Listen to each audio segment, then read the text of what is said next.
ఆంధ్రప్రదేశ్లో TDP BJP మధ్య సీట్ల సర్దుబాటు కొలికి రావడం లేదు. పొత్తు ఖరారై కూడా చాలా రోజులవుతోంది. అయినా సరే రోజులు గడుస్తున్నా నియోజకవర్గాల పంపకాలు అభ్యర్థులపై క్లారిటీ రావడం లేదు.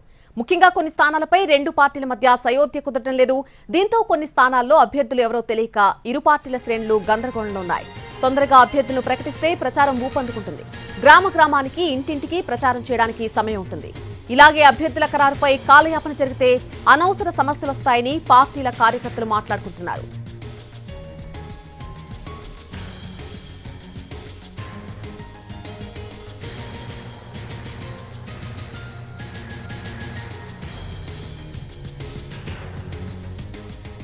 ఆంధ్రప్రదేశ్లో టీడీపీ బీజేపీ మధ్య సీట్ల సర్దుబాటు అయితే ఒక కొలిక్కి రావడం లేదు. పొత్తు ఖరారై చాలా రోజులవుతున్నా కూడా నియోజకవర్గాల పంపకాలు అలాగే అభ్యర్థులపై క్లారిటీ రావడం లేదు.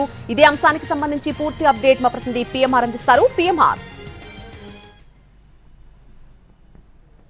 నల్ని టీడీపీ ఏపీలో పొత్తులకు సంబంధించిన క్లారిటీ అనేది వచ్చేసింది. ఏ పార్టీలు పొత్తుల్లోకి ఉంటాయన్న అంశానికి సంబంధించి కూడా క్లారిటీ వచ్చేసింది. చాలా డైలమా తర్వాత బీజేపీ కూడా ఈ కూటమిలో చేరడానికి సిద్ధమైన పరిస్థితి కనిపిస్తుంది. సో ఎట్టకేలకు సీట్లకు సంబంధించిన సర్దుబాటు, ఎన్ని స్థానాల్లో పోటీ చేయాలి, ఎవరెవరు ఎన్నెన్ని స్థానాల్లో పోటీ చేయాలన్న అంశానికి సంబంధించిన క్లారిటీ వచ్చినప్పటికీ ఎక్కడెక్కడ ఎవరెవరు పోటీ చేయాలి, ఎక్కడెక్కడి నుంచి పోటీ చేయాలన్న అంశానికి సంబంధించి పార్లమెంటు సెగ్మెంట్ల విషయానికి వచ్చేసరికి 2 చోట్ల, అలాగే అసెంబ్లీ సెగ్మెంట్ల విషయానికి వచ్చేసరికి 1-2 చోట్ల కూడా ఇదే రకమైన ప్రతిష్టంభన రెండు పార్టీల మధ్య నెలకొని ఉన్నట్లుగా కనిపిస్తుంది. ప్రధానంగా 6 పార్లమెంట్ సెగ్మెంట్లు, 10 అసెంబ్లీ సెగ్మెంట్లో బీజేపీ పోటీ చేయడానికి అంగీకారం కుదిరింది. సో ఈ నేపథ్యంలో ముందుగా ప్రచారం జరిగిన పరిస్థితి చూస్తామంటే బీజేపీ 6 పార్లమెంట్ సెగ్మెంట్ల విషయానికి వచ్చేసరికి ప్రధానంగా అరకు, విజయనగరం, అలాగే అనకాపల్లి, రాజమండ్రి, నరసాపురం, తిరుపతి, సో ఈ నియోజకవర్గాలు, ఈ 6 నియోజకవర్గాల్లో పోటీ చేస్తుంది అన్న ప్రచారం అయితే జరిగింది. కానీ ప్రస్తుతం అందుతున్న సమాచారం మేరకు, ఢిల్లీ స్థాయిలో జరుగుతున్న చర్చల మేరకు మనకు వస్తున్న సమాచారం అయితే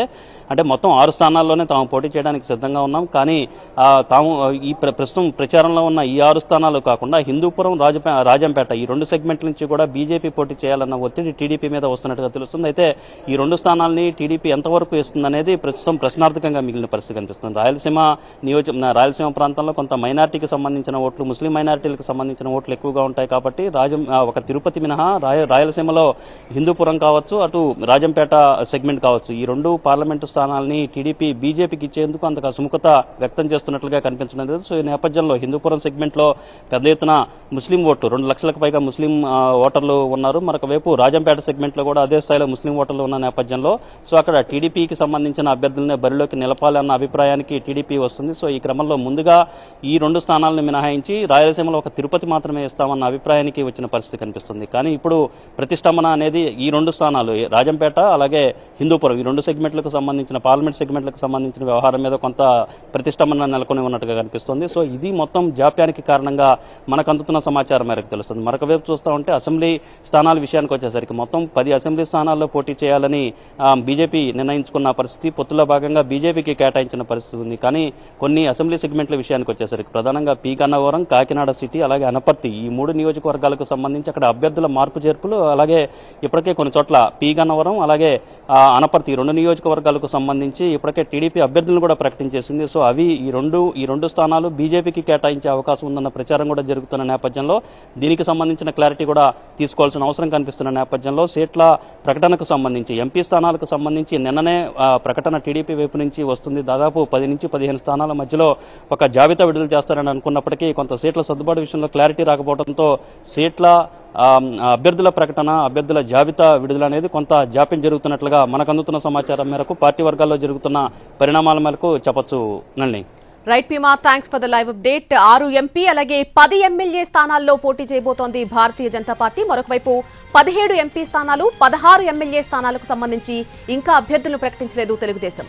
1-2 ఎంపీ స్థానాలు, కొన్ని ఎమ్మెల్యే స్థానాలపై బీజేపీ టీడీపీ మధ్య చర్చలు ఇంకా కొలిక్కి రావడం లేనట్టుగా తెలుస్తోంది. ఆ స్థానాలు తమకు కావాలంటూ కూడా ఇరు పార్టీలు పట్టుబడుతున్నట్టుగా తెలుస్తోంది.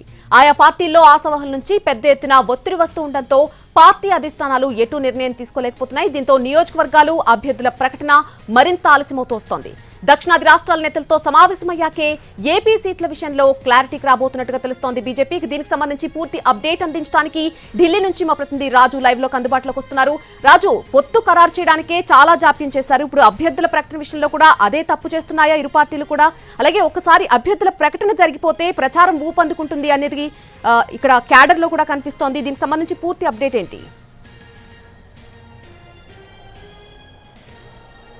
ఎస్ నళిని, నిజంగా ఆంధ్రప్రదేశ్ పొత్తులకు సంబంధించి పెద్ద ఎత్తున కసరత్తు జరిగింది. ఉంటుందా లేదా అనుకున్నటువంటి ఒక టెన్షన్ వాతావరణంలోనే ఫైనల్గా మూడు పార్టీలు కలిసి ఎన్నికల్లోకి వెళ్తున్నామనే విషయాన్ని తేటతెల్లం చేశాయి. అటు బీజేపీ, టీడీపీ, జనసేన ఈ మూడు పార్టీల సమావేశం ఢిల్లీలో జరిగినటువంటి సందర్భంలో కూడా స్వయంగా ఎటువంటి ప్రకటన ఉంటుంది, ఎలా ఉంటుంది, ఈ సీట్లకు సంబంధించినటువంటి క్లారిటీ ముందే చెప్తారనేటువంటి ఒక చర్చ జరిగింది. ఒకవైపు ముగ్గురం కలిసే ఎన్నికల్లోకి వెళ్తాం ఆంధ్రప్రదేశ్లో అని చెప్పినప్పటికీ మరోపక్క ప్రధానమంత్రి సైతం ఏదైతే బహిరంగ సభకు హాజరయ్యారు, బహిరంగ సభ సక్సెస్ కూడా అయింది. కానీ సీట్ల పంపకాలపైన ఇప్పటికీ ఒక కొలిక్కి వచ్చినటువంటి పరిస్థితి మాత్రం కనిపించట్లేదు. ఎందుకంటే బీజేపీ పోటీ చేసేందుకు సిద్ధంగా ఉన్నటువంటి 10 అసెంబ్లీ స్థానాలు కావచ్చు, 6 పార్లమెంటు స్థానాలు కావచ్చు, ఇంతకీ ఆ స్థానాలు ఏంటి అనే దాని మీద అధికారికంగా మాత్రం బీజేపీ కావచ్చు, టీడీపీ కావచ్చు, జనసేన ఈ మూడు పార్టీల్లో ఎవరు ఎటువంటి ప్రకటన చేయట్లేదు. దాంతో ఇంతకీ ఏ స్థానాలు ఎటుపోతాయి ఏంటి అనే దానిపైన ఇంకా అటు పార్టీల్లో ఒక టెన్షన్ అయితే కనిపిస్తూనే ఉంది. వాస్తవానికి టీడీపీ, జనసేనలు తమ అభ్యర్థులను ప్రకటించుకునే పనిలో కొంత స్పీడ్గానే ముందున్నాయని తెలుస్తుంది. కానీ ఇంకా బీజేపీ మాత్రం ఈ అభ్యర్థులకు సంబంధించి తుది కసరత్తు చేయలేదు. పైగా స్థానాల విషయంలో సైతం రాష్ట్ర నాయకత్వానికి ఇంకా ఒక క్లారిటీ రావట్లేదు.